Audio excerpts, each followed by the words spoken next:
టీచర్ల బదిలీలకు సంబంధించిన breaking news చూస్తున్నాం.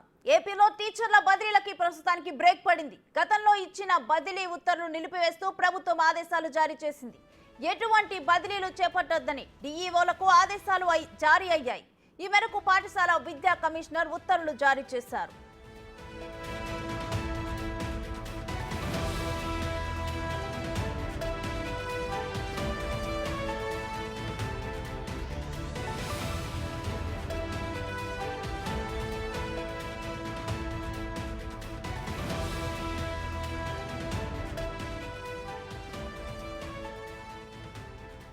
ఇదే అంశానికి సంబంధించి మరిన్ని డీటెయిల్స్ మా ప్రతినిధి శివాని ఫోన్ లైన్ ద్వారా అడిగి తెలుసుకుందాం.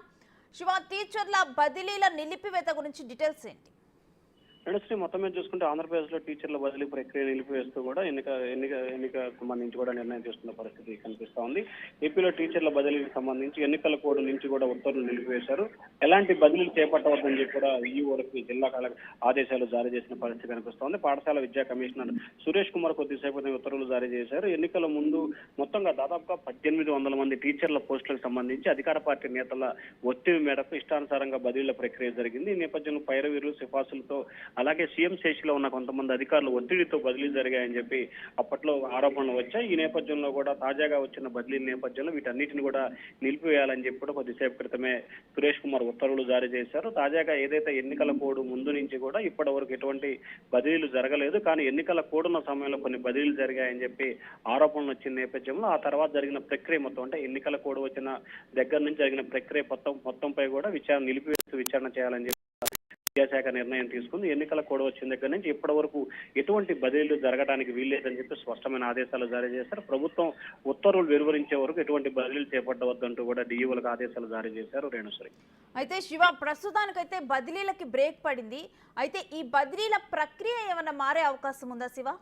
అంటే ఖచ్చితంగా బదిలీలకు సంబంధించి కూడా గతంలో జరిగిన 1800 మంది బదిలీలకు సంబంధించి జరిగిన అక్రమాలకు సంబంధించి కూడా పూర్తి స్థాయిలో బదిలీలకు సంబంధించి ఆపేయడం జరిగింది. అయితే మరికొన్ని రోజుల్లోనే టీచర్లకు పాఠశాలకు సంబంధించి పునఃప్రారంభం అవుతున్న నేపథ్యంలో మరొక వైపు కొత్త ప్రభుత్వం కొలువు తీరుతున్న నేపథ్యంలో కూడా పలు వివాదాలకి ఆస్కారం ఉంటుందని చెప్పి కూడా భావించారు. ఈ నేపథ్యంలోనే ఖచ్చితంగా కొత్త ప్రభుత్వం ఏర్పడే లోపే టీచర్ల బదిలీల ప్రక్రియకు సంబంధించి ఒక రూపుమాపు చేయాలని చెప్పి ప్రభుత్వం ఆలోచనగా కనిపిస్తా ఉంది. ఈ రోజు సాయంత్రంతో రాష్ట్రంలో ఎన్నికల కోడ్ పోతుంది. అలాగే రేపటి నుంచి ఎన్నికల కోడ్ ఉంటది కాబట్టి పూర్తి స్థాయిలో గవర్నర్ నిర్ణయం మేరకే అధికారాలు ఉండే అవకాశం కనిపిస్తా ఉంది.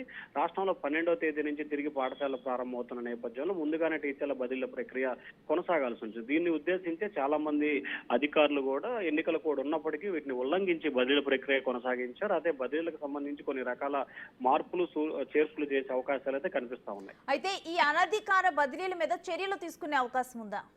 ఖచ్చితంగా ఇప్పటికే ఈ అంశానికి సంబంధించి కూడా కొత్త ప్రభుత్వం ఆరా తీస్తా ఉంది. కొత్త ప్రభుత్వం ఆరా తీసిన దాన్ని బేస్ చేసుకొని ఇప్పటికే ఈ బదిలీల ప్రక్రియ మొత్తం నిలిపివేయాలని చెప్పి ఆదేశాలు జారీ చేశారు.